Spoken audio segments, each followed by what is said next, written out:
Quand je reprends la marque, mon idée en fait c'est de redonner les lettres de noblesse à Simalp en passant par l'innovation. Non pas que la qualité est pas bonne, hein, les produits à l'époque sont bien, mais par contre il y a un problème de positionnement marketing, mais qui nécessite des budgets. Et quand j'arrive, j'ai pas des moyens financiers importants. À l'époque, les levées de fonds, etc., c'est pas du tout l'état actuel. Donc je peux pas passer par là. Et moi, mon idée, c'est que l'e-commerce va révolutionner la façon de vendre les produits.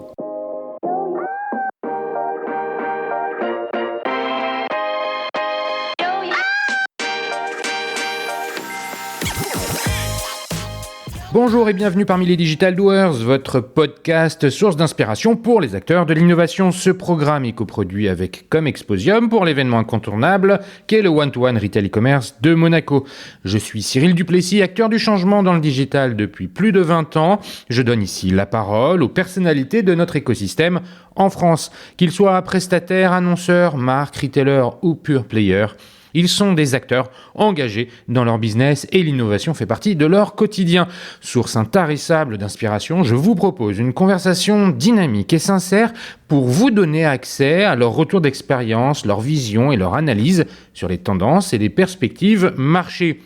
Depuis juillet 2019, les Digital Doers rassemblent des témoignages uniques et de grande qualité directement accessibles ici même, mais aussi sur les chaînes partenaires. En effet, je produis et anime des chaînes de podcast pour compte de tiers, c'est-à-dire pour des prestataires de services, du retail et du e-commerce. Le concept est simple, inviter un prospect à venir discuter de votre problématique avec un expert maison dans une conversation tripartite. Vous êtes intéressé? N'hésitez pas à me contacter directement sur le site lesdigitaldoers.com ou via LinkedIn. En attendant, je vous souhaite une bonne écoute, toujours sans coupure.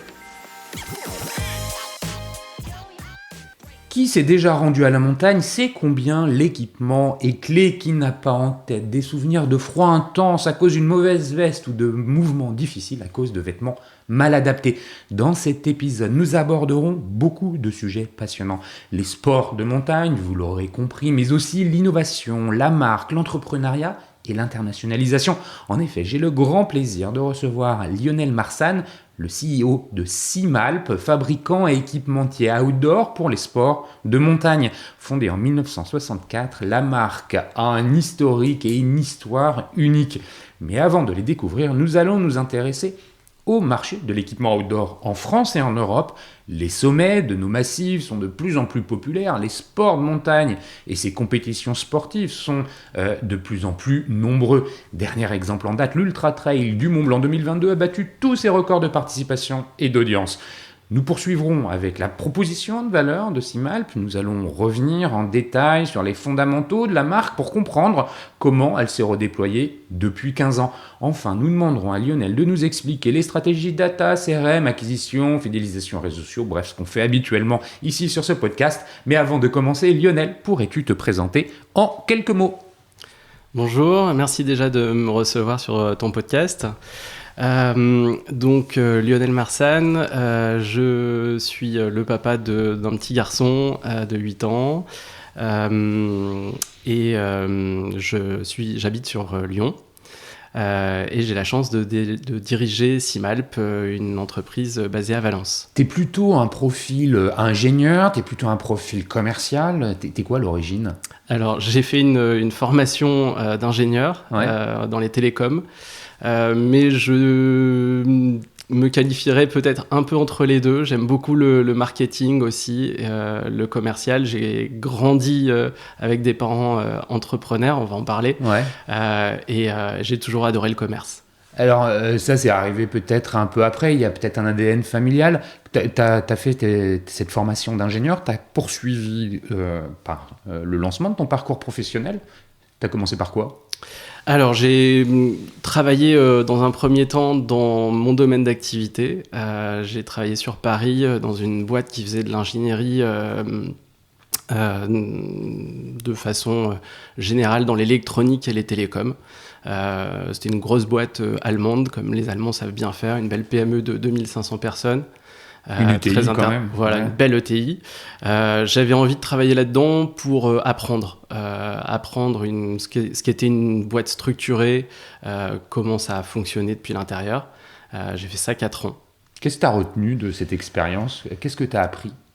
Plein de choses. J'ai déjà eu la chance, en fait, moi je suis rentré comme chef de produit dans cette boîte.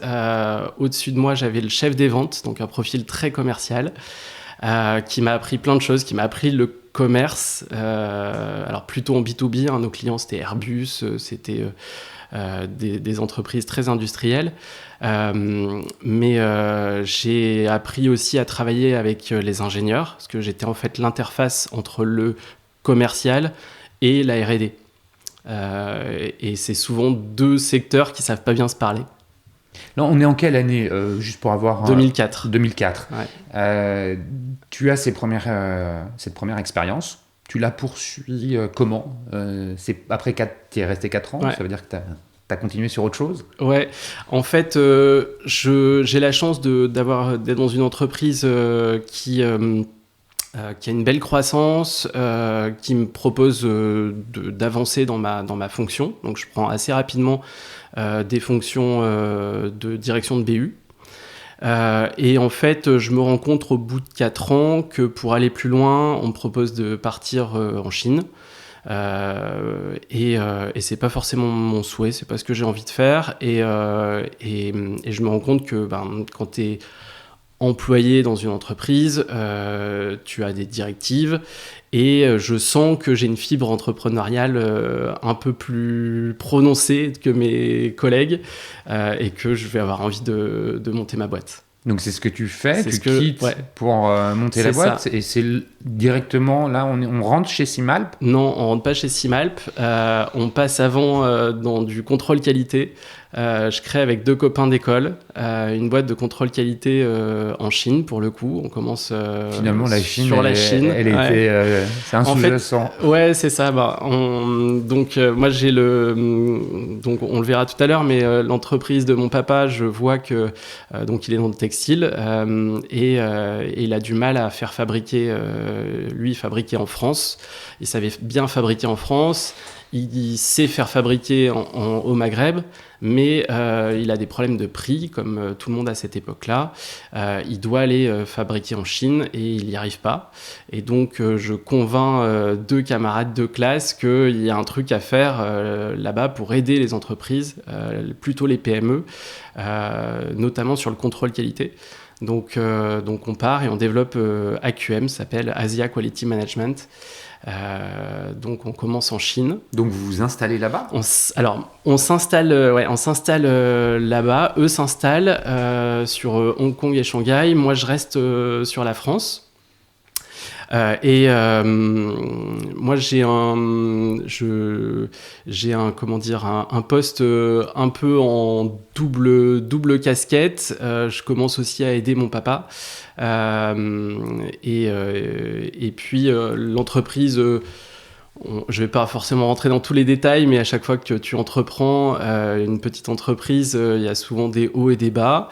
Mais on arrive à traverser et à construire une belle entreprise. Et en 2009, on a une proposition de rachat. On est une centaine déjà de collaborateurs. Ah oui, quand même, une belle... Ouais, basée en Chine, en Inde. Et on commence à faire un petit peu... Les clients, là, c'est qui? J'imagine que ton père a été le premier... Alors, mon papa était le premier client. Ouais, je le remercie s'il a l'occasion d'écouter le podcast. Et puis après une traversée du désert avec des PME qui ont souvent pas forcément la compétence en termes de qualité, de service qualité, ils n'ont pas de service qualité, on s'aperçoit que c'est plus facile en fait d'aller vers des plus grands groupes. Et on a notamment Okaidi qui nous fait confiance et qui nous donne un super contrat sur l'Inde. Et qui nous demande en 6 mois de passer de 0 à 5 bureaux et 35 personnes en Inde.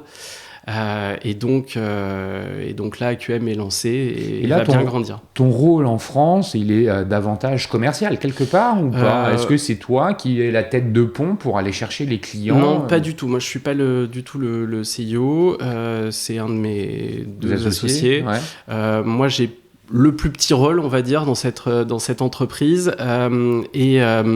C'est lequel ? Et c'est plus un rôle de stratégie et d'essayer de commercialement voir un petit peu les choses. Et du coup, le travail qui va être fait va plutôt venir de mes deux associés. Parce que la réussite passe par les humains sur place.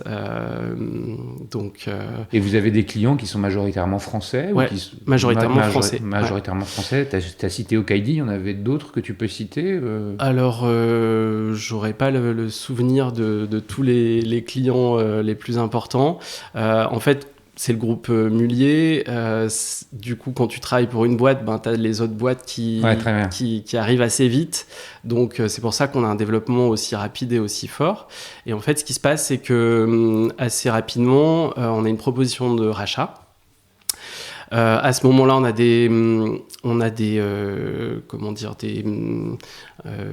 fiscalement, on n'est pas forcément aligné avec mes deux associés, et donc on trouve que le meilleur moyen, c'est que moi je leur cède mes parts, et donc moi c'est ce que je fais, je leur cède mes parts, moi je reste en France, et donc je reprends l'entreprise de mon papa. Et c'est là où on arrive chez Simalp, en fait. Exactement. C'est Simalp, ton père a Simalp. Alors, fais-nous un petit... avant de nous parler un peu des enjeux qui se présentent à toi il y a une quinzaine d'années quand tu reprends cette entreprise, est-ce que tu peux nous faire un petit historique de ce qu'est cette entreprise ? Je le disais en introduction, elle a été créée en 1964. Elle a donc un historique, une histoire. C'est quoi ? C'est vrai que c'est une super histoire, Simalp, qui a commencé bien avant que je la reprenne. Donc 1964, un alpiniste qui est visionnaire. Alors j'ai pas eu la chance de le connaître, donc je connais que l'histoire qu'on a pu me raconter. Qui est pas satisfait en fait des produits pour la montagne. Et qui va rencontrer Dupont de Nemours, qui est une entreprise de textile française, et qui va concevoir avec eux les premiers pantalons avec du stretch à l'intérieur. Aujourd'hui, ça nous semble évident, mais en 1964, ça n'existe pas. Et donc, il va faire les premiers pantalons pour la montagne avec du stretch dedans qui apporte une liberté de mouvement. Et c'est comme ça que naît Simalp et que l'entreprise devient d'année en année le leader français du pantalon de montagne. D'accord, c'est comme ça qu'elle commence. Et comment elle grandit ? Qu'est-ce qu'il se passe ? Parce que 64, ça remonte un peu loin. Ouais. Alors, j'ai pas forcément l'historique de 64 jusqu'à moi. Mon papa rachète la marque en 91. Et alors, elle est comment la marque en 91 ? Alors, en 91, il la rachète suite à un dépôt de bilan. Donc, forcément, elle est pas à son mieux. Ouais. Et donc, comme beaucoup de marques, il y a des hauts et des bas, parfois peut-être des problèmes de communication, des problèmes d'innovation, des concurrents qui arrivent à fabriquer mieux, moins cher. Et donc, quand il reprend la marque est distribuée en magasins spécialisés. Moi, mon papa a créé son entreprise en 1984 et donc il rachète en 91 Simalp. Lui, à l'origine, il vient il fabriquait pour la grande distribution des vêtements de ski qu'il faisait fabriquer en France. Donc lui, son activité, c'était de fabriquer. Il avait une cinquantaine de personnes dans la Drôme, dans une usine. Et il reprend parce que la grande distribution lui impose des tarifs qu'il n'arrive pas à suivre. Et donc, il se dit qu'un saut vers des produits plus techniques peut lui permettre de garder ces personnes en France. D'accord, donc il fait un move stratégique. Complètement. Et ça passe par le rachat d'une marque comme Simalp. Exactement. Et il continue à fabriquer en France. Il utilise quel réseau de distribution ? Donc quand il reprend Simalp, il reprend aussi le réseau de distribution. À l'époque, c'est des VRP. Donc VRP, c'est des agents commerciaux qui sont indépendants et qui il fait des collections, ce qu'on appelle des collections. Donc il fait fabriquer une dizaine de pièces pour chaque modèle qui vont être données à ses commerciaux. Les commerciaux vont les vendre dans les magasins, donc proposent ces collections aux magasins. Et 6 mois après, les magasins reçoivent les produits. Ce modèle-là est toujours celui que tu trouves quand tu reprends Simalp. C'est la suite de tout ça, c'est ça ? Tout à fait, exactement. Donc on a une entreprise qui produit en France. Alors, mon papa, il l'avait vraiment à cœur, puisqu'il a commencé avec les employés, donc il leur avait promis d'aller jusqu'à la retraite, et c'est quelqu'un de promesse, mon papa. On vient du monde agricole, donc quand on dit quelque chose, c'est important de s'y tenir. Ouais. J'ai grandi avec cette éducation-là aussi, et du coup, il essaye de garder au maximum sa production en France.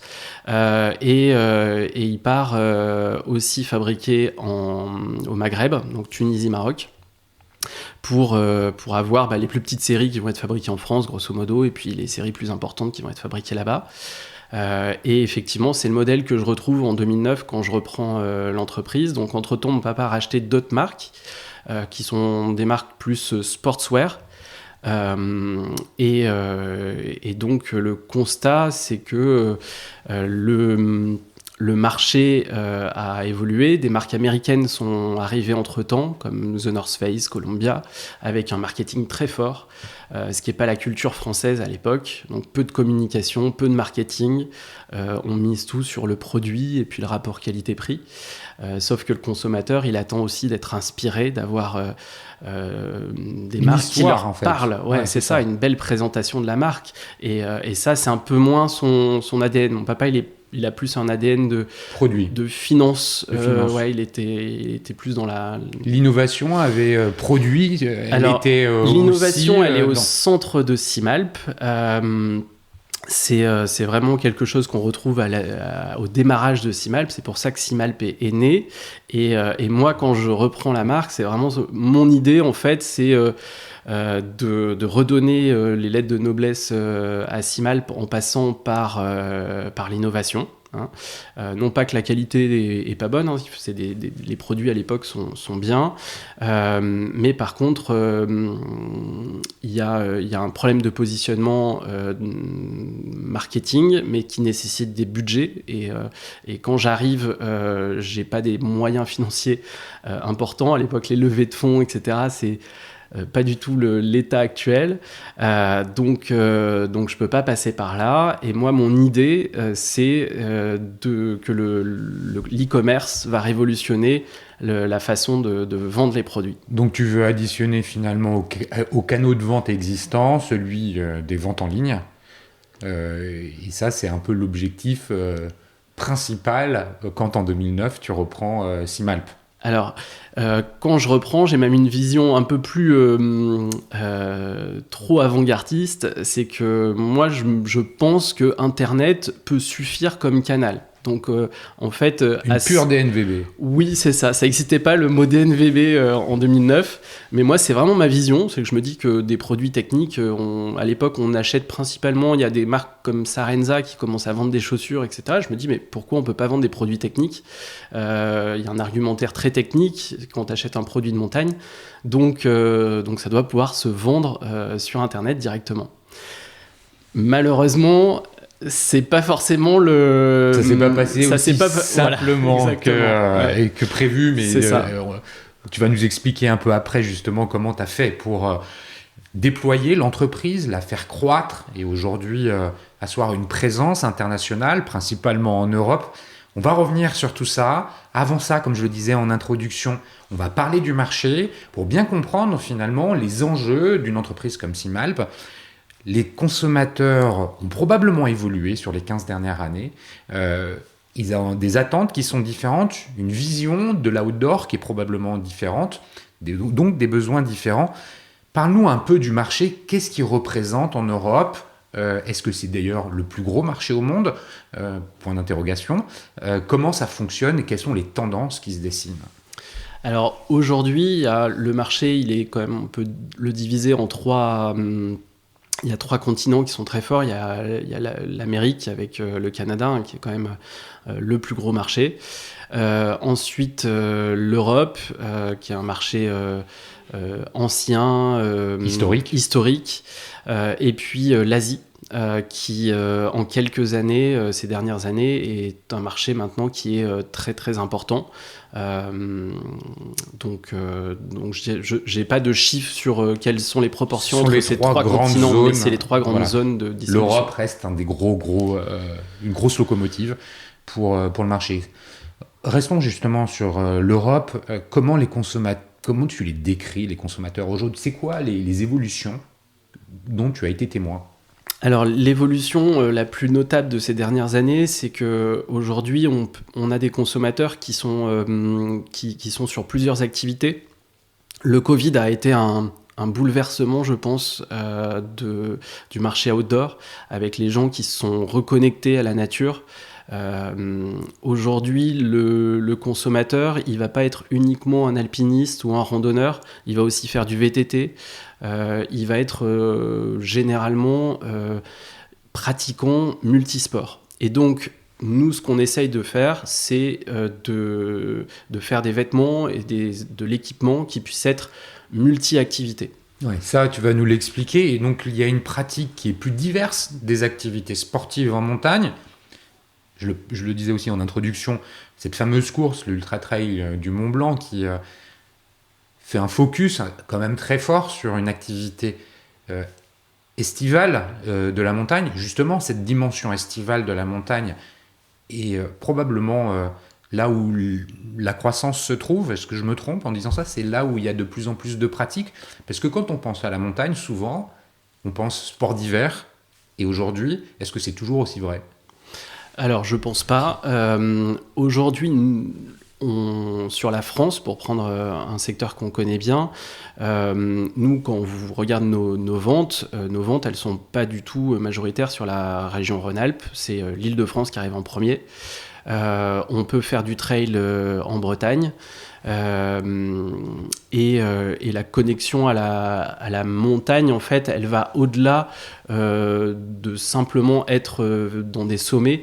On peut pratiquer quasiment tous les sports, même si on n'a qu'une petite colline à côté de chez soi. Ouais, c'est intéressant. Donc, ce qu'il est en train de nous dire, c'est que finalement, l'équipement qui à l'origine a été proposé pour les activités de montagne se démocratise et sortent de la montagne pour pouvoir être ces équipements utilisés dans d'autres zones géographiques que les massifs alpins qu'on a en France. Ouais. Alors, en France, on a déjà pas mal de massifs, autres que les Alpes, des très beaux massifs. Et effectivement, aujourd'hui, les pratiquants sont présents en France, dans tous les départements. On peut retrouver des pratiquants qui vont faire du trail ou qui vont faire...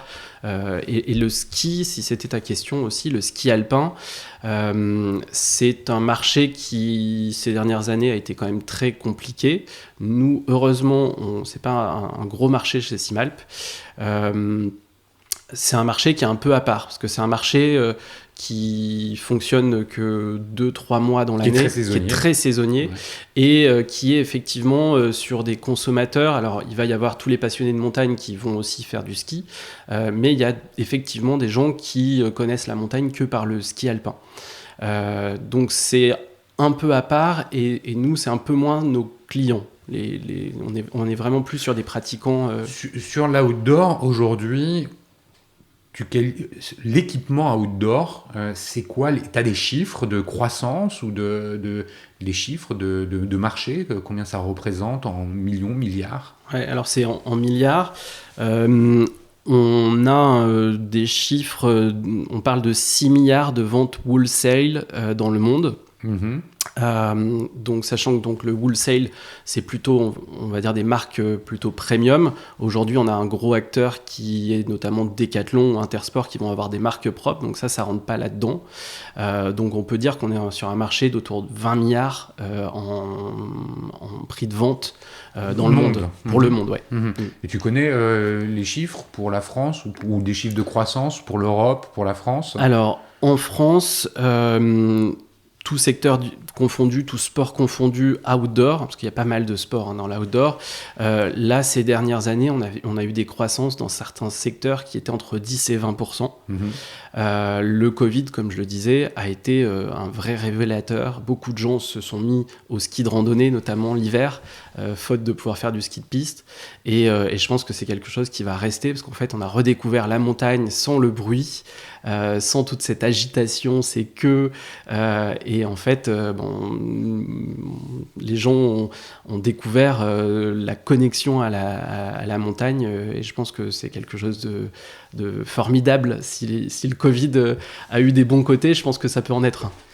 Quand tu parles justement du marché de l'outdoor, tu fais la différence entre les sports. Est-ce qu'il y a aussi une différence à faire entre les équipements, puisque chez Simalp, vous vendez des vêtements, principalement des chaussures, enfin l'ensemble de l'équipement qu'on porte. Est-ce que quand on parle équipement outdoor, on parle aussi d'accessoires? Alors on peut penser au ski, on peut penser aux raquettes, on peut penser aux bâtons. Est-ce qu'on fait une différence aussi là-dessus? Oui, il y a une différence. Il y a deux marchés en fait. Il y a le marché du hard et soft goods. Donc le hard étant tout le matériel. Et ça, c'est effectivement quelque chose. Nous, on n'est pas sur ce marché-là, donc c'est pas quelque chose qu'on regarde attentivement. Et c'est généralement des marques différentes, et donc c'est plutôt un marché différent. Les consommateurs aujourd'hui, est-ce qu'ils ont une recherche de technicité? Est-ce qu'ils ont une recherche de prix? Est-ce qu'ils ont un autre type de recherche? C'est quoi leur comportement d'achat qui sont observés? Alors je pense que dans tous les sports, quand tu commences à pratiquer un sport et que tu deviens plus ou moins accro à ton sport, l'équipement, forcément, ça devient un sujet. Et avoir un bon équipement quand tu fais des sports plus ou moins extrêmes, en tout cas en termes physiques, on imagine bien, voilà, quand tu fais un sport de montagne et que tu transpires beaucoup, avoir un bon équipement versus un équipement moyen apporte quand même une différence assez notable. Et donc forcément, nous on adresse des passionnés, des gens qui pratiquent relativement souvent les sports de montagne, et ces gens-là, ils aiment l'équipement. Ce qui veut dire que l'argument de la technicité prévaut sur celui du prix, et il n'y a pas une sensibilité au prix aussi forte que celle qu'on peut rencontrer peut-être sur d'autres marchés. Alors on le verra tout à l'heure, je pense qu'on rentrera peut-être plus sur la marque Simalp en tant que telle.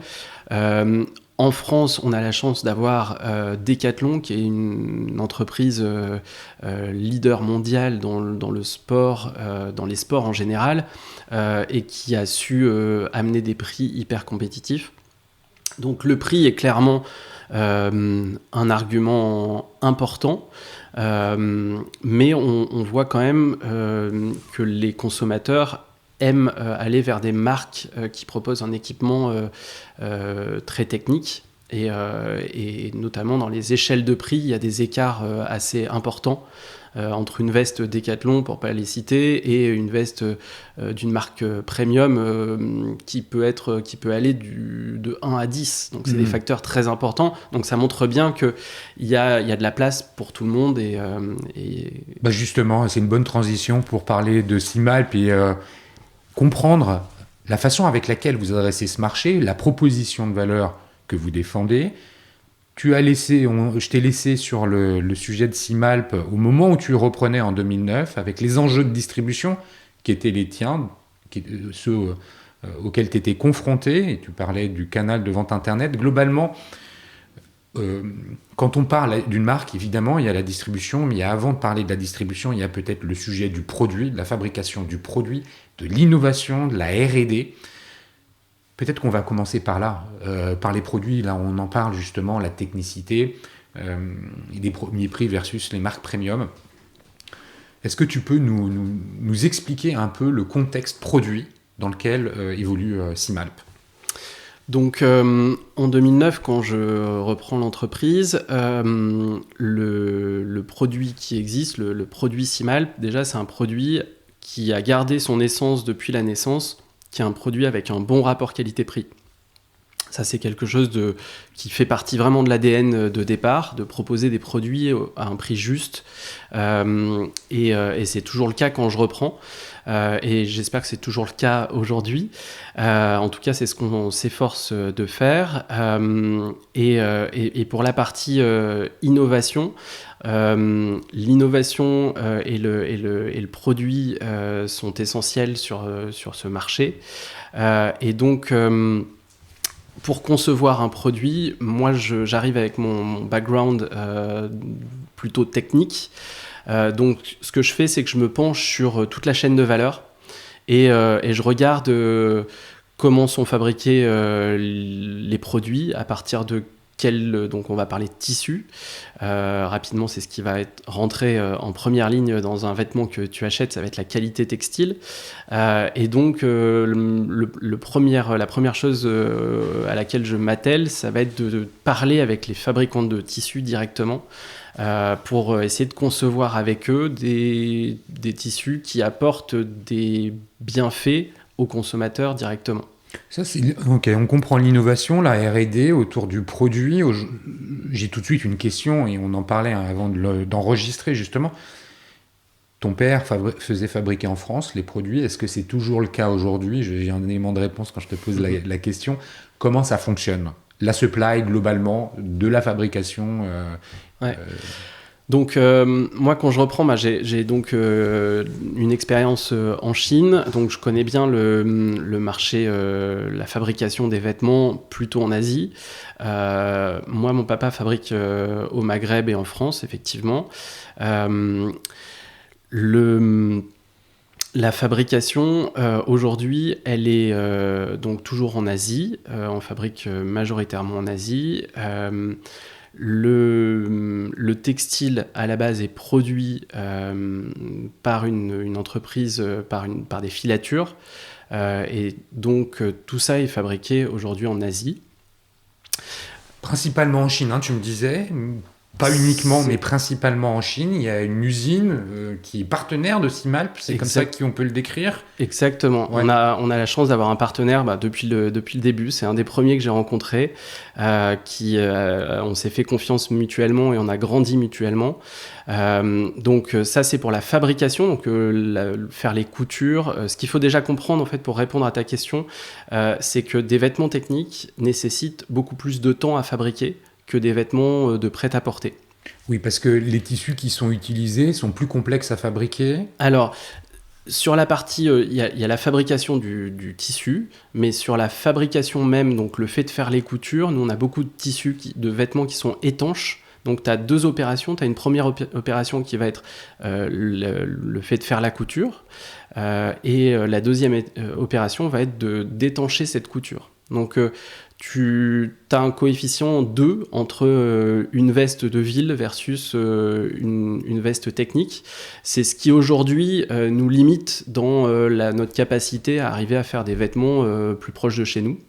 Oui, parce que cette technicité-là, elle est maîtrisée en Chine, là où toi, tu fais fabriquer tes vêtements. Exactement. Donc moi, en fait, l'idée que j'ai quand je reprends l'entreprise, c'est d'arriver à apporter en Chine une nouvelle façon, on va dire, de penser la fabrication, en apportant dans l'usine, donc avec Paul, mon partenaire en Chine, on débute une usine de fabrication, et en fait dès le départ dans cette usine, l'idée c'est d'avoir une stratégie RSE assez forte qui va nous permettre de pouvoir bien recruter les meilleures personnes et de leur proposer en fait autre chose que ce qui existe sur le marché, c'est-à-dire un salaire un peu meilleur, en moyenne 20% meilleur que d'autres usines, et surtout un cadre de travail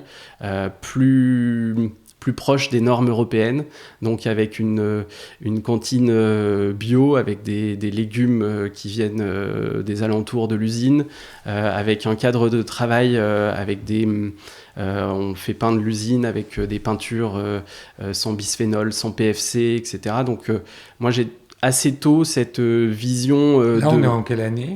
Là, on est en 2011, donc assez rapidement, moi, je je vois que en Chine, en fait, une des difficultés, c'est d'arriver à trouver du personnel qualifié. Donc, il y a un sujet formation aussi dans ces recrutements. Comment ça fonctionne, l'arrivée de nouvelles main-d'œuvre? Alors, effectivement, ça peut être un sujet. On a essayé de travailler le sujet différemment, c'est-à-dire d'avoir des gens compétents. Et pourquoi est-ce qu'ils viendraient travailler chez nous ? Pourquoi est-ce qu'une personne qui travaille actuellement dans l'usine d'à côté voudrait venir chez nous ? Ce qu'on leur a proposé, c'est justement d'avoir un cadre de vie bien meilleur par l'environnement de travail. En Chine, c'est très important la nourriture. Donc la nourriture a joué. Alors je ne sais pas si le côté français a joué en ma faveur dans le fait de leur dire qu'ils allaient avoir une cantine meilleure que ce qu'ils pouvaient connaître. Mais en tout cas, voilà, c'est de leur dire, si vous venez travailler chez nous, vous allez avoir des conditions meilleures que ce qu'on vous propose actuellement. Ailleurs, ouais. Et ça nous a permis de recruter des gens qui étaient déjà compétents. Et donc d'éviter effectivement le sujet de la formation, parce que dès le début, en fait, on a réussi à recruter des profils.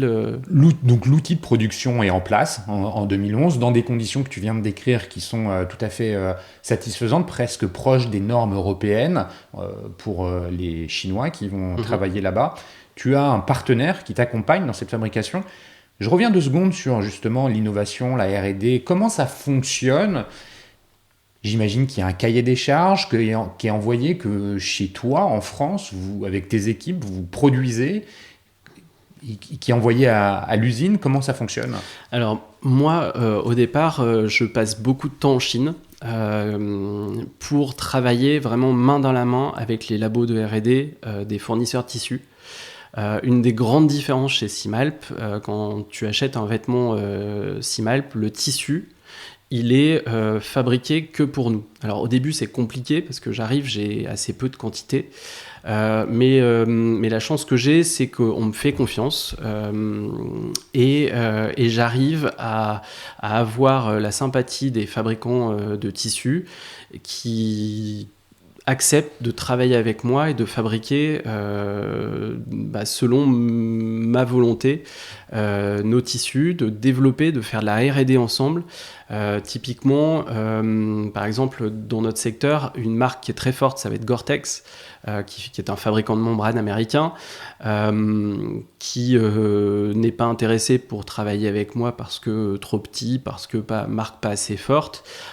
Donc je dis c'est pas grave, je vais faire moi-même mon chemin et je développe avec les usines. On va voir des fabricants de membranes et on essaye de travailler ensemble. Exactement le produit fini auquel tu voulais arriver. Exactement. En fait, moi je me dis que si je veux proposer des vêtements aux consommateurs, si je veux que les consommateurs ils reviennent chez Simalp alors qu'ils étaient partis dans d'autres marques, il faut que je leur propose des produits qui apportent une innovation supérieure. Et donc je m'emploie, moi, mon travail au départ, c'est vraiment de travailler l'innovation et d'aller faire des vêtements qui ont... alors ça peut prendre plusieurs formes, ça peut être le tissu, là j'ai beaucoup parlé du tissu, mais ça va être aussi toutes les fonctionnalités qui vont être à côté, ça va être la forme des poches, ça va être des choses un peu moins technologiques. La chance que j'ai, c'est qu'à cette époque-là, le marché de l'outdoor est un marché aussi un peu endormi. La membrane Gore-Tex, c'est, je crois, 1900, fin des années 70. Donc c'est quand même vieux, les brevets sont tombés dans le domaine public. Donc il y a pas mal de choses à faire. Et avec assez peu de moyens, j'arrive à faire des choses intéressantes. Donc en fait, il y a l'innovation, on comprend comment tu l'as fait rentrer dans les produits, la technicité, la fonctionnalité des produits. Ça te permet d'élargir la gamme, de la renouveler. C'est quoi comment ça faut... Ouais, alors quand je retrouve Simalp, on est plutôt sur des produits assez basiques, beaucoup de pantalons. Et donc effectivement, moi je vais élargir. Moi, ma vision, elle est très claire. C'est ce que je disais quand j'arrive en 2009, je sais exactement où je veux aller. il va y avoir pas mal de difficultés auxquelles je m'attendais pas, on en parlera tout à l'heure, mais moi j'ai vraiment la vision d'habiller les consommateurs, les pratiquants de la tête aux pieds. Donc tu rajoutes des catégories de produits. Ouais. Avant de passer sur la distribution, je voudrais m'attarder un peu sur le produit. On en parlait avant l'enregistrement, ce sont des produits qui sont faits à base de dérivés du pétrole. C'est pas du coton aujourd'hui qui est employé pour des produits techniques qui sont à la fois respirants mais aussi étanches. Pour donner un exemple, comment c'est produit, on sait bien, hein, tu as parlé de RSE, on va enfoncer le sujet à fond. Tu as parlé plutôt de la dimension sociale dans RSE, le S, il y a l'environnemental à évoquer. Fabriquer des produits comme cela, on peut imaginer que il y a un impact environnemental qui est fort. Comment ça fonctionne? Enfin, comment on se saisit de ces sujets-là aujourd'hui chez Simalp? Ouais. Alors moi, depuis tout jeune, en fait, j'ai deux choses qui m'animent. C'est l'innovation. J'ai toujours aimé créer des machines. Quand j'étais tout petit, j'avais vraiment cette appétence. Et le deuxième sujet, c'était vraiment ce côté environnemental, de voir qu'on allait dans le mur. Alors aujourd'hui, c'est d'autant plus vrai et on peut vraiment le toucher du doigt, notamment cet été. Déjà, il y a un constat, c'est le marché de l'industrie textile, c'est la deuxième plus polluante au monde. Donc quand on a dit ça, déjà, on a dit beaucoup de choses. Très tôt, moi, ce que je vois, c'est qu'il y a une entreprise en Suisse qui s'appelle Schoeller, qui développe une façon de fabriquer qu'ils vont labelliser Blue Sign. Et en fait, ce qu'ils font, c'est qu'ils ouvrent complètement leur façon de faire via ce label. Et donc, ils expliquent comment eux sont parvenus à réduire les émissions polluantes. Donc, la pollution sur la chaîne textile, elle est essentiellement au niveau de la fabrication du tissu. Le reste, ce qui va suivre, donc la fabrication, c'est pas ce qu'il y a de pire. Oui, qu'on comprenne bien, tu es en train de dire, il y a les tisserands, comment on appelle ça, ceux qui fabriquent le tissu, et concrètement, qui assemblent les matières entre elles pour produire des rouleaux de produits finis, et puis il y a l'assemblage, qui est l'usine à l'intérieur de laquelle on va aller assembler différents types de tissus, les coudre, ajouter des fermetures éclair, c'est ça, hein? C'est exactement ça. Et donc, le désastre écologique de l'industrie textile, il est en amont, il est dans la fabrication du tissu. Nous, qui plus est, sur des tissus techniques, on va ajouter des traitements, on va teindre, on va faire tout ça sur des textiles qui sont du polyester, principalement du polyester et du polyamide. Donc des fibres, comme tu l'as dit, dérivées du pétrole. Donc c'est effectivement hyper polluant. Comme je l'ai dit, l'entreprise suisse qui va être à l'origine du Blue Sign. Donc le Blue Sign, c'est quoi? C'est un peu comme un projet open source. Ils mettent au point tout un tas de procédés industriels qui permettent de réduire de 96% le rejet de déchets, principalement dans les eaux, parce qu'on généralement ces usines-là sont au bord de rivières et elles rejettent directement dans les rivières leurs déchets. Les bains de teinture, des choses comme ça. Voilà, nous on va mettre des apprêts donc pour que l'eau elle ruisselle sur ta veste, déperlant. Donc ça contient à mort du PFC. Donc les polyfluors qui sont une catastrophique écologique. Donc ce que je comprends, c'est que Blue Sign finalement met à la disposition du plus grand nombre, parce que c'est open source, des procédés qui permettent de modifier la fabrication de ces tissus-là en vue de préserver au maximum l'environnement. c'est ça. C'est exactement ça. En fait, c'est un label, comme tu pourrais avoir un label ISO, quelque chose en termes de qualité dans une entreprise. Et donc, en fait, ils permettent aux entreprises qui fabriquent les tissus, donc qui sont à l'origine de la majeure partie de la pollution, d'être labellisés BlueSign. Donc, c'est-à-dire qu'ils contrôlent la mise en œuvre des recommandations qu'ils préconisent. Exactement.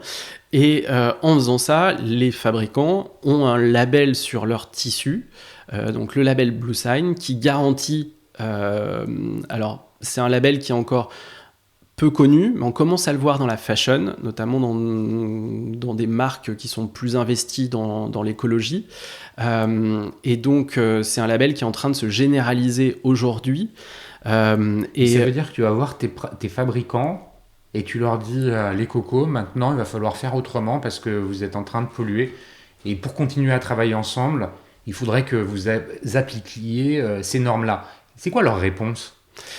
Alors, en Asie, ils n'ont pas forcément la même vision, je pense, que nous en Europe. Ils ont envie de progresser. Et donc, quand je vais les voir, effectivement, moi je représente rien encore aujourd'hui. Simalp, c'est une goutte d'eau dans l'océan de la production. En revanche, ils comprennent qu'ils ont... donc moi, là on est en 2016 à peu près, où nous on se dit, on ne peut pas continuer à faire des vêtements comme ça. Il faut qu'on apporte notre pierre à l'édifice. Moi j'aime bien l'image du colibri qui fait sa part. Et donc, je vais voir effectivement les fabricants de tissus avec qui je suis en relation et je leur dis, ce label BlueSign, c'est vraiment une super opportunité. Si vous êtes labellisé BlueSign, demain vous aurez aussi plus de potentiellement de clients.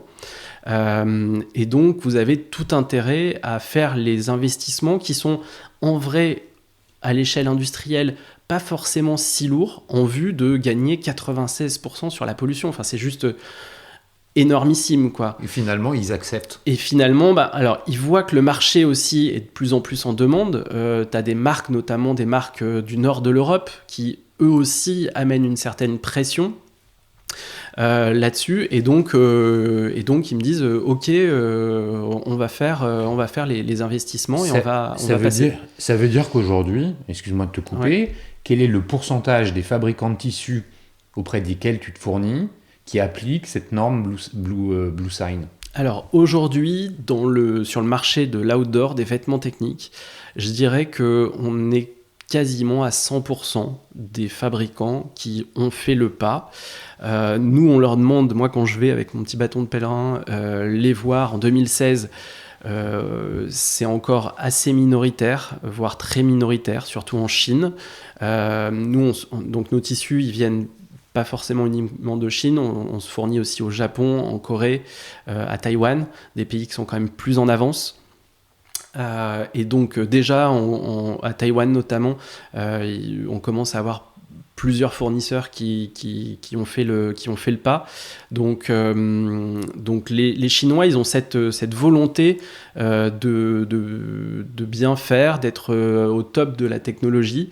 Et donc, c'est pas très difficile de les convaincre. Donc maintenant que ça s'est fait, il y a encore le pan de la fabrication, de l'usine, d'assemblage de ces différents tissus.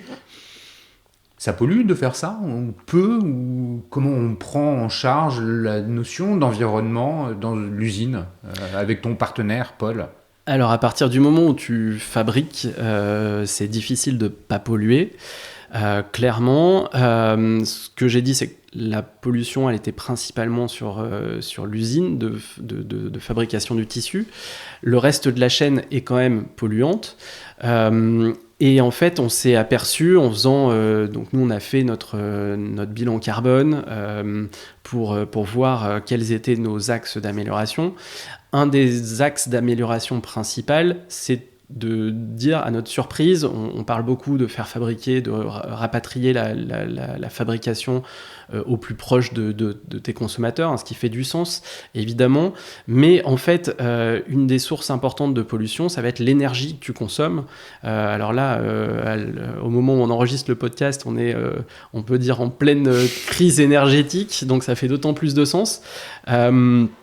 Mais donc... Ce que tu disais, en fait, ce que tu m'expliquais en discutant avant d'enregistrer, c'est que quand tu fais ton bilan carbone, tu t'aperçois, parce que moi je t'interrogeais assez naïvement sur le transport, en imaginant que c'était un des éléments forts du bilan carbone et que c'est là-dessus qu'on pouvait finalement faire des améliorations. Et tu m'expliques que oui, c'est vrai, mais à l'échelle globale de la fabrication, c'est pas forcément là où on peut rapidement diminuer, mais bien sur les centres de fabrication, puisque finalement, le sujet, c'est l'électricité qui est dépensée pour faire fabriquer l'usine, pour faire tourner l'usine. Exactement.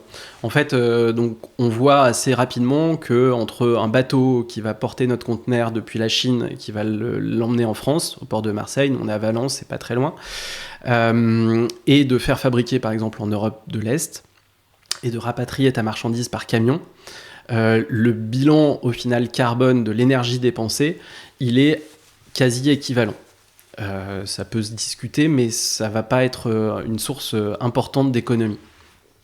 Donc le point important, c'est où est-ce qu'est située ton usine, et l'électricité qui fait tourner ton usine, comment est-ce qu'elle elle est produite. Et en Chine, on sait bien que c'est au charbon. Exactement. Donc voilà. Donc si tu as une usine en France qui va être alimentée par des centrales nucléaires ou de l'hydraulique, là ton bilan carbone va être bien moindre, alors qu'en Chine, le charbon, c'est le pire. C'est le pire. Voilà. Donc, comment tu fais, puisque finalement, tu nous expliques que la production des tissus, on contrôle les empreintes environnementales avec des normes finalement qui viennent de Suisse, qui permettent de limiter à 96% cet impact-là. Maintenant, il reste ton usine avec la production d'électricité qui produit du carbone. Quelle réponse en fait vous apportez à ce défi ? Alors, on a trouvé une réponse assez simple, assez évidente. En fait, on a une usine qui est une boîte rectangulaire avec un toit plat et sur laquelle on peut poser des panneaux solaires. La Chine, tous les panneaux solaires sont fabriqués en Chine. La Chine en installe des quantités juste énormes. Donc, nous, petit à petit, on est en train de recouvrir notre toit de panneaux solaires avec un objectif 2025, usine neutre en consommation. Bon, très bien. Merci pour ces éléments. On a bien vu la production et les enjeux produits qu'il y a justement pour améliorer le catalogue de Simalp. Passons à la distribution. C'est quand même clé. Tu nous laissais entendre en 2011, quand tu te dis que même avant 2009, je vais vendre via le canal e-commerce sur Internet. Tu es un peu en avance de phase, puisque finalement, il y a une bonne dizaine d'années, le commerce n'est pas développé comme il l'est aujourd'hui sur Internet. Comment tu fais ? Déjà, c'est un choc. Parce que donc assez rapidement, je programme mon premier site internet avec mes petites mains tout seul. Donc je suis hyper fier de moi. Mon site internet se met en place.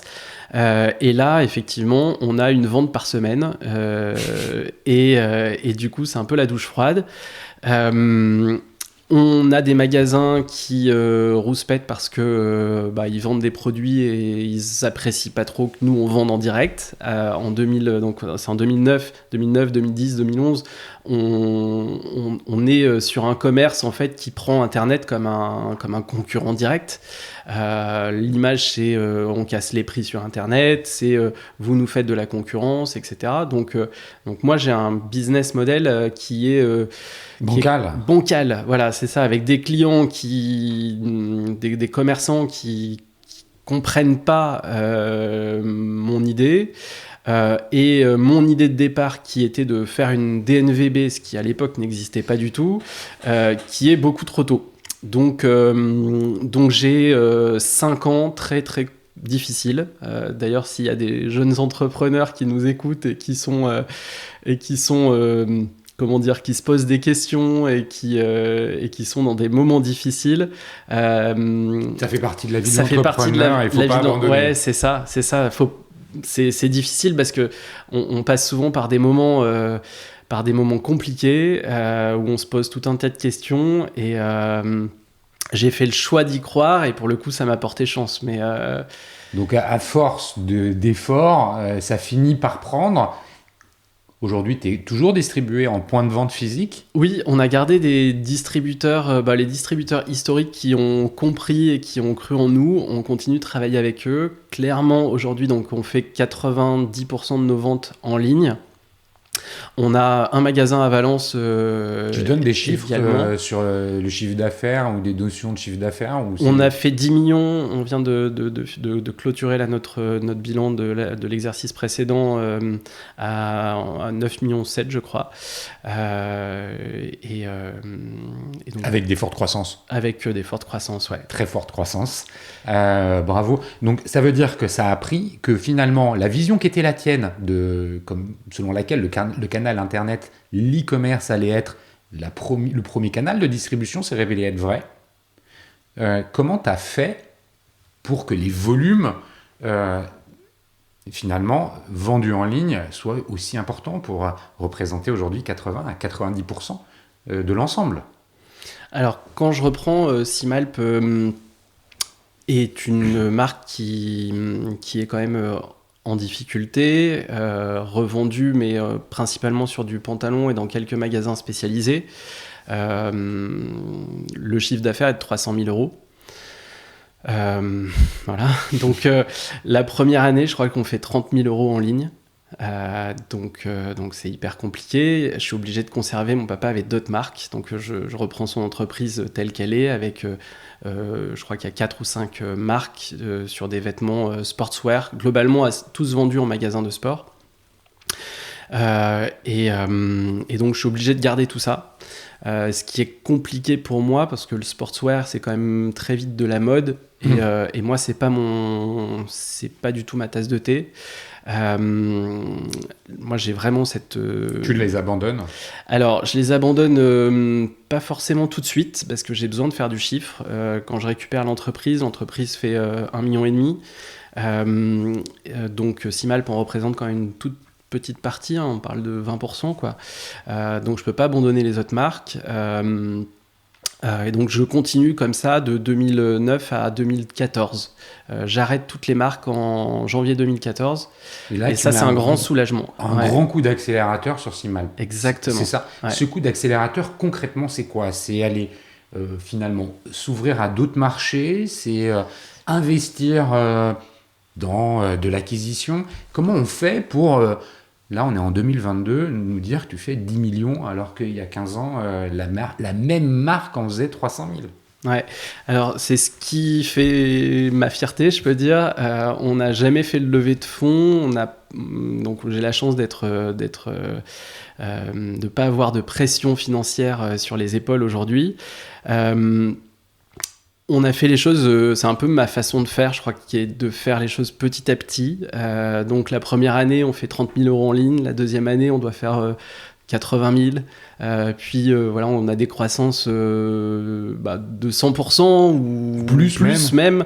Mais sur des petits chiffres. Donc finalement, ça m'aide que peu, jusqu'à un moment où en 2013, là, je vois qu'il y a une accélération, il y a un potentiel, donc j'arrive à faire le pivot, mais jusque là c'est très très compliqué, quoi, hein. Je travaille 7 jours sur 7, j'ai peu de moments pour moi, je fais un peu tout.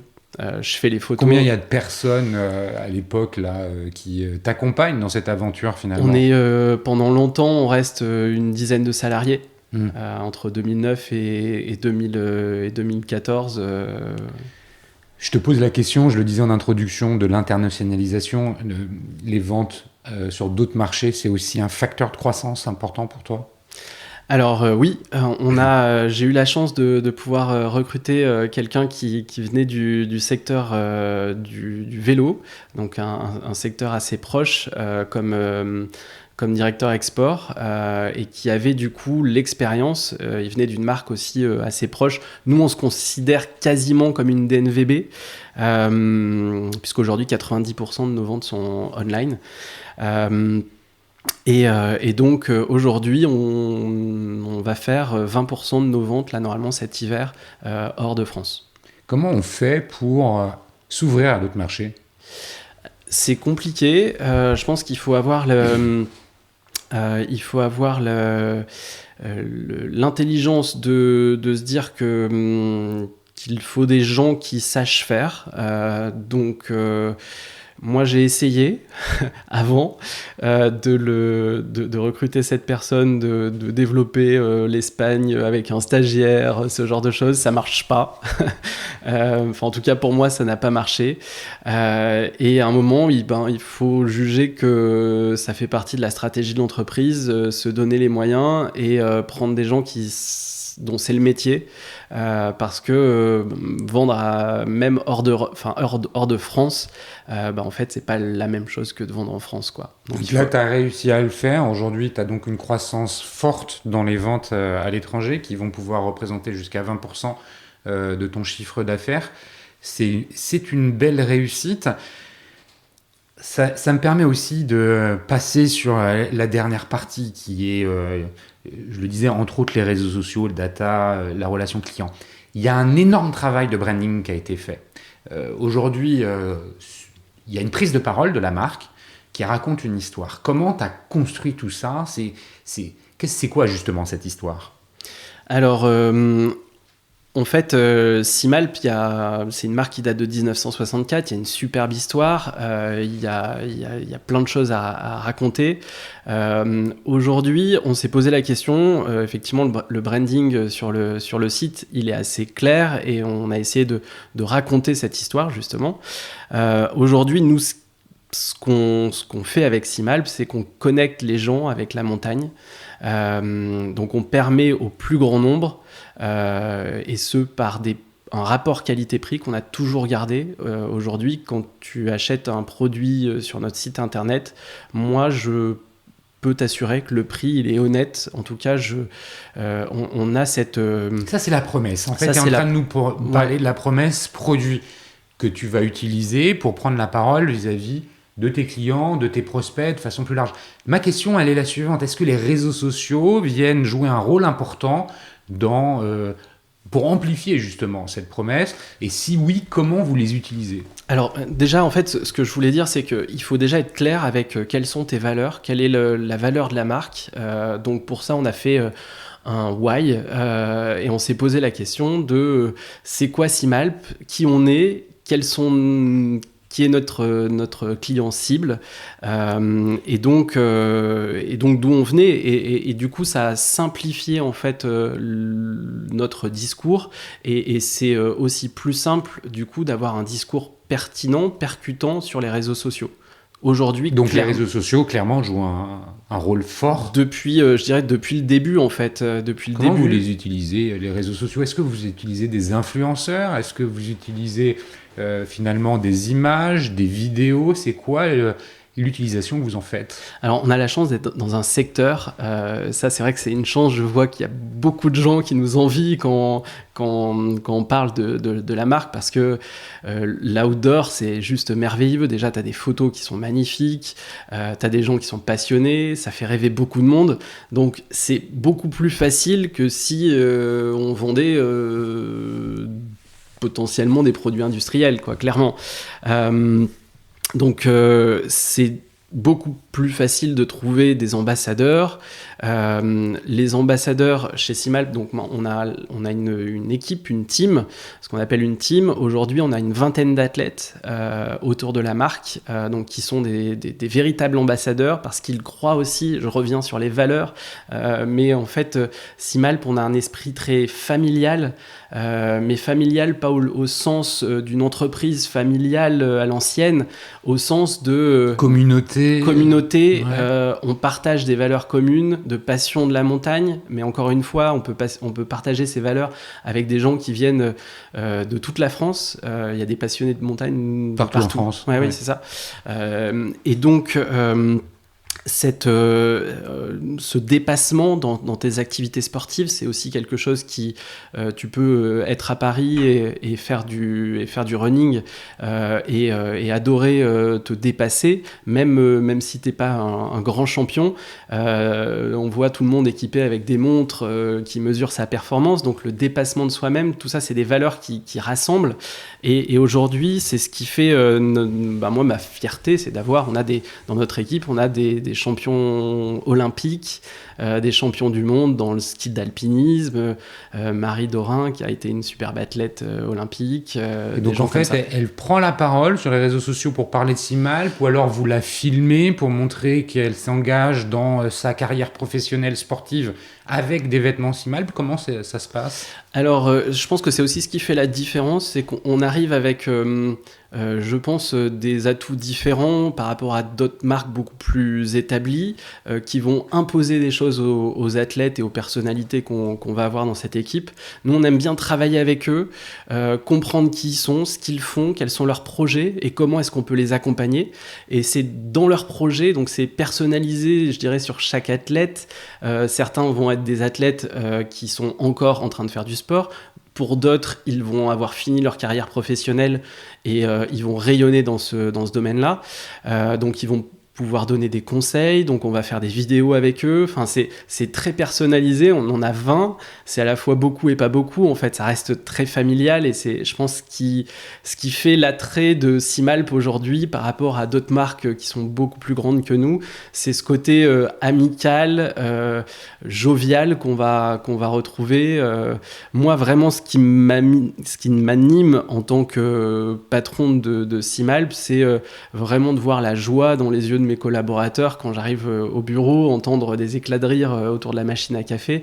Ça, c'est vraiment moi ce qui, je dirais qu'au-delà des chiffres, alors oui, on a la chance de faire des belles croissances, d'avoir maintenant une entreprise et une marque qui est respectable et qui commence à être connue dans l'univers de l'outdoor. Mais surtout, moi, vraiment, ce dont je suis le plus fier, c'est d'avoir des collaborateurs autour de moi qui s'épanouissent et qui ont plaisir le matin à venir au travail. Alors, je vais confirmer ce que tu dis parce que je ne l'ai pas précisé en entrée, mais Lionel et moi, on se connaît depuis quelques années. On a été amenés à travailler ensemble.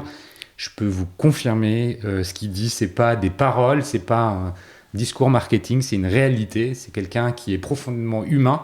Et j'ajouterais que les produits qu'il a, puisqu'il a eu la gentillesse de m'en donner, sont véritablement de bons produits. J'ai une veste qui doit avoir 5-6 ans, avec laquelle je skie toujours et qui me donne entière satisfaction. Voilà. Je crois que la meilleure pub au monde vient d'être faite. Voilà. Donc c'est une réalité. On parle justement de réseaux sociaux. Il y a la construction d'une communauté parce que finalement, quand tu parles de la montagne, tu parles de passion. Tu l'as dit tout à l'heure, le mot passion est vraiment peut-être un dénominateur commun à beaucoup de gens qui font du sport en montagne. Je fais un parallèle avec la voile. Moi, je suis plutôt du côté de la voile. Il y a aussi ce côté passion qui existe. Être proche de la nature, de l'élément, enfin, c'est quelque chose qui est très fort.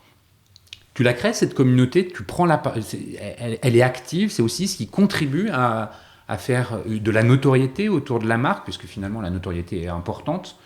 Et puis derrière, comment tu utilises finalement ton CRM, la data ? Est-ce qu'il y a finalement une utilisation qui est faite pour le repeat business ? Tu disais tout à l'heure, ce qu'on veut, c'est que les clients ils soient finalement récurrents chez nous. Complètement. Alors, pour ce qui est de la communauté, on est un partenaire de l'écosystème outdoor, si je peux dire. Donc, la marque, elle va être présente sur des événements. Tu parlais de l'UTMB. On est présent sur l'UTMB. Je savais, c'est un peu pour ça que j'avais cité. Ok. Donc, on va être présent comme ça sur des courses avec lesquelles on va avoir... là, on vient cet été, on a signé un partenariat avec Tignes. Donc, maintenant, Tignes, le trail de Tignes s'appelle le Simalp Tignes Trail. Ça fait partie, je pense, du devoir aussi d'une marque d'accompagner l'écosystème et c'est aussi ça qui crée ta communauté, c'est d'aller sur une petite course de village, leur donner quelques lots podium parce que ça les aide. Et alors clairement c'est pas des choses que tu vas pouvoir mesurer en termes de ROI, c'est juste que tu fais ça en disant que tu participes à l'écosystème et que c'est en semant des petits cailloux que finalement tu arrives à grandir et à créer ta communauté. Donc ça c'est un travail de longue haleine. On n'a jamais trouvé ou en tout cas eu l'envie d'aller se payer une superstar, Ouais, dans le sport. On comprend, ça va avec l'esprit finalement de famille, entre guillemets, que tu décrivais tout à l'heure. Et la data, et le CRM, c'est utilisé, c'est exploité?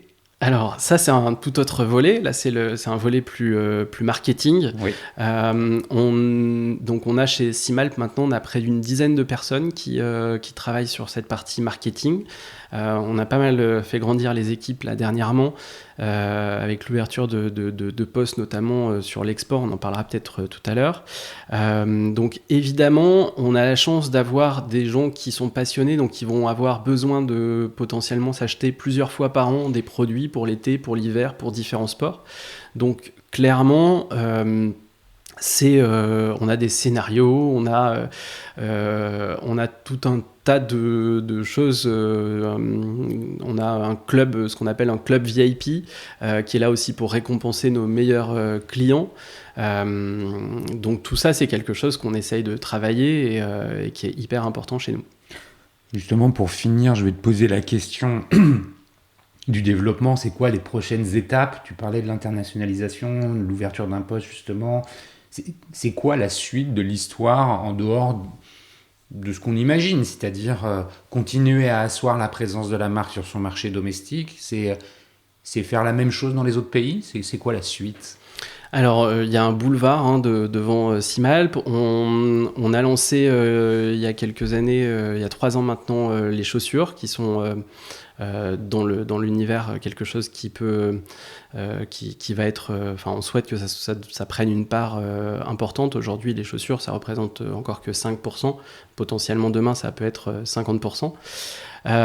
Et après effectivement donc aujourd'hui ce que je te disais, on va faire cet hiver normalement 20% de notre chiffre à l'export. Moi, alors évidemment, on travaille avec un business plan, on essaye de prévoir les choses, mais on a appris encore plus ces dernières années à voir que l'aléa est quelque chose d'important. Donc plutôt que de mettre la pression à l'équipe et de leur dire il faut absolument qu'on fasse 40%, 30%, etc., on essaye de faire les choses bien, de faire les choses dans l'ordre. Là, on a un vrai sujet sur construire un vrai pôle R&D. Donc effectivement, ce que je te disais, on va ouvrir des postes sur la R&D pour étoffer l'équipe. On va continuer à développer l'export. Et puis, on a un gros sujet, nous, actuellement, sur notre site internet. Donc on travaille, je te le disais, avec Virginie qu'on connaît toi et moi, qui a une agence donc avec qui on fait toute la partie optimisation du parcours client. Et nous, sur notamment le mobile, aujourd'hui, on sait qu'on n'est pas bon. Donc on a beaucoup de choses à améliorer sur ce point-là. Donc on fait un gros travail sur cette partie. D'accord, donc pour résumer finalement, le développement il va porter à la fois sur les produits avec la R&D, sur la marque, continuer la marque, et puis finalement la distribution aussi, puisque le mobile est la suite du canal de distribution traditionnel du site internet. Ouais, complètement. On voit que Internet le e-commerce a explosé ces dernières années, et les ventes mobiles encore plus. Donc ça nous laisse encore, je pense, quelques années de croissance si on fait bien notre travail. Écoute Lionel, merci 1000 fois pour ce témoignage, pour la façon avec laquelle tu nous as présenté Simalp, cette aventure incroyable, cette marque qui est plutôt jeune, on l'a bien compris. Bravo pour la transformation que tu as pu apporter dans cette entreprise avec quand même un virage fort par rapport à un mode de distribution traditionnel pour l'orienter de façon quasi exclusive sur Internet. Merci à Comexposium et le One-to-One Retail e-commerce de Monaco pour son support sur cet épisode. Merci à vous tous qui écoutez les Digital Doers. Vous êtes toujours plus nombreux et vous me partagez régulièrement des messages d'encouragement et ils me touchent beaucoup. Donc merci à vous. Lionel, il me reste à te dire au revoir, bonne saison d'hiver et puis encore une fois un énorme merci. Merci à toi, à bientôt.